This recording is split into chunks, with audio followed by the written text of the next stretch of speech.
morning, animal science fans. So, before we jump into the second part of the lecture, which is covering Punnett squares, I wanted to briefly go over the first part of the lecture, which covered our introduction to genetics and what we filled out in the note sheet, just to make sure that you really do understand the concepts before we jump into this next activity. So, genetics is the study of hereditary and deals with the similarities and differences among individuals. The importance of the genetics of the livestock industry. We really talked about how we can better fit consumer tastes, increase productivity between our breeding animals, create more appealing characteristics, save money, and help producers in the selection and development of their breeding programs. Basic units of hereditary. Remember, we touched on genes, which determines the hereditary material and are located on the strands of DNA and are the backbones of what we call chromosomes. And then chromosomes vary between species. And really, I wanted you to hone in on cattle, that they have 30 pairs, just because our worksheet, our in-class activity worksheet, is going to cover the cattle industry a little bit more. Other factors of hereditary. Remember that the dominant gene is represented by the capital letter, and it masks the recessive gene. It will always mask the recessive gene. The recessive gene, in order for offspring to have it, both parents need to be recessive. So in this example, if you want your goat to have Angora goat hair, both parents have to be recessive. However, if you do have a parent that maybe is heterozygous for it, you will have a 1 in 4 chance of having, or 25% chance of having, offspring that carries that recessive trait. Homozygous means that you either are capital P or lowercase p, while heterozygous is a mixture, so you have the dominant gene present, but the recessive gene is also there too. Genotypes is the actual genetic makeup, so it's what we're working with in the Punnett squares. And then the phenotypes is the physical representation of those traits. So after we just applied these letters, what does that even mean? That's what that is. Okay? So Punnett squares, again, are kind of a graphical representation of what the offspring looks for a particular breeding, and can give you more of a ratio composition of how your offspring is going to turn out. So the steps to do this are really, really simple, but we are going to do an example problem just so you know. So you need to know the genotype of both parents. And this means that you need to know the letter. So the scenarios that I give you, you will have the parents. But in this example, we say parent 1 is BB and parent 2 is lowercase bb. We're going to set up the Punnett square with one parent on each side. Then we'll go ahead and we'll fill out each square in the middle. And then we're going to analyze the offspring of each type. So our Punnett square example.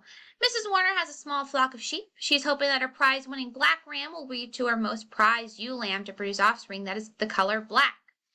Mrs. Warner's ram is homozygous for being black, while Mrs. Warner's ewe is heterozygous for being black. What is the likelihood that their offspring will be colored black? Okay, so what I mean by Mrs. Warner is heterozygous, she does contain the recessive gene in her genotype for the color white, okay?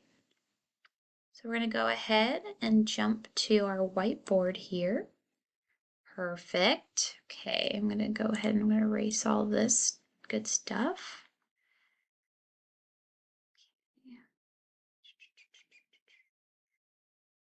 Close enough. Okay, so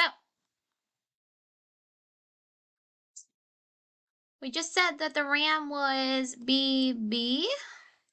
Said that our ewe lamb is B lowercase b. So you see that I put the ewe or the mother on this side, and I went ahead and I put the ram or the father on this side, okay? So really, how this works is I'm just going to go in and I'm going to put the two letters that outline that box together. So we're going to put BB, BB. We're going to put BB, again, because we have this B and this B. Now we're going to jump down and we're going to put this B first because it is the dominant trait, but I'm going to carry this B over. Okay, I'm going to do the same thing. So now that we can determine for Mrs. Warner that, hey, all of your offspring in this breeding are going to be the color black. However, 50% of your offspring is going to be heterozygous for that white trait. Now, this is how things get interesting, because let's expand on this, right? Let's say that Mrs. Warner is like, man, this fourth offspring I had, this ram, is better than my prize-winning ram, and I want to breed it back to this prize-winning ewe so I can make even better offspring. Super cool, right? Okay, so that offspring right there was BB. Okay, so now we have two heterozygous parents breeding. How is this going to change things up for us? Well, we're still going to have one that is homozygous for being black. We're going to have two that are heterozygous for being black, so they do carry that recessive trait. But, oh wait, we're now going to have a 25% chance from this breeding of having a white sheep. Okay?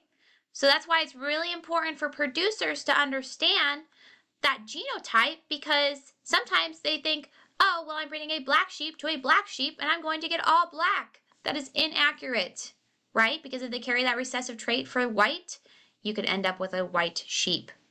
So, with that being said, I'm going to jump back here.